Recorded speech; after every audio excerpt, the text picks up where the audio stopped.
Gotham City. A place where laughter echoes only from madness, and light fades long before night.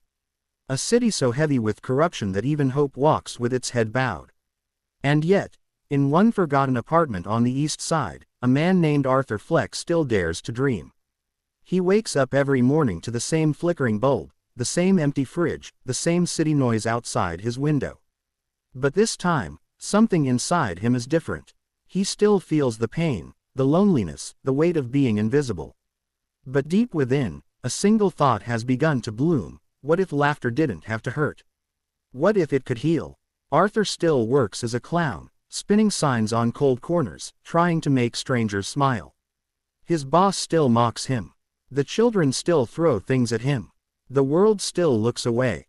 But one evening, as he removes his clown paint, he stares into the cracked mirror and sees not the failure, but the reflection of someone who could still make a difference. He whispers, "If the world won't laugh with me, maybe I can make it smile instead." From that night, everything changes. He starts spending his evenings at Gotham Children's Hospital, using his old clown tricks to make the sick kids laugh. The nurses at first think he's odd, a man in worn-out shoes and fading makeup, but then they see the joy he brings. The laughter in those wards isn't cruel or fake, it's real. Arthur starts to feel something he hasn't in years: purpose. The darkness that once grew inside him begins to fade, replaced by quiet light. The same laughter that once echoed in pain now becomes his weapon against despair. But Gotham, cruel as ever, doesn't change easily. The city is collapsing under greed, injustice, and anger. The poor are hungry, the rich are colder than marble, and violence seeps through the streets like rain. Arthur watches as people lose faith in everything: in justice, in kindness, in each other. And so, he decides to act. He starts performing in the poorest corners of the city, in broken theaters, in alleys, in subway tunnels. He tells jokes that sting like truth. He turns pain into poetry, sadness into comedy. People begin to gather, not to laugh at him, but to feel with him.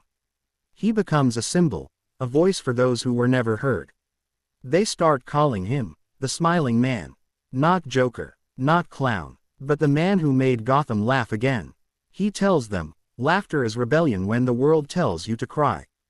Don't let them steal your smile. Soon, his words spread like fire. Crowds gather wherever he goes. Children wear small paper masks shaped like smiling faces. Adults who once cursed the world begin to smile again. Gotham starts to change, little by little, not through violence, but through unity. The laughter of the forgotten starts echoing louder than the chaos of the powerful. But power never surrenders easily. The city's elite begin to fear him. They can't understand how one man, with no gun, no wealth, and no army, is shaking their control. They call him a fraud, a lunatic, a clown spreading false hope. The police raid his shows, newspapers twist his message, and talk shows mock him. Arthur could have turned bitter again. He could have let the darkness return. But instead, he laughs, softly, peacefully. He says, "If they mock me, they remember me. And if they remember me, maybe they'll remember the truth." One night, as he performs in an old theater for hundreds of people, a young man stands at the back, hidden in the crowd: Bruce Wayne. The son of a murdered couple, growing up with anger in his veins. He watches Arthur tell his story, the story of a broken man who refused to become a monster. Arthur says, the world doesn't need another man with a mask. It needs people who aren't afraid to smile through the pain. Those words sink deep into Bruce's heart. That night, he walks home with a different fire, not vengeance, but compassion. The idea of Batman will still be born one day, but this time, not out of rage. Out of hope. Years pass. The Smiling Man becomes a legend, not a criminal, but a teacher. He opens a small school for poor children, teaching them art, laughter, and storytelling. His face grows older, his hands weaker, but his spirit never fades. He tells the children stories of a time when laughter saved lives. Then, one winter evening, as the sun dips below Gotham's skyline, Arthur walks through the park. The children are laughing, chasing each other, their voices filling the air. He sits on a bench, holding a small red clown nose, the same one he wore in darker days. He smiles and places it beside him. He looks up at the city, once broken, now shining softly under golden light, and whispers, maybe the joke was never on me. Maybe I was always meant to teach them how to laugh again. A light breeze blows through the trees. Somewhere, a street performer tells a joke in his honor. Somewhere, a child's laughter rings out, pure and bright.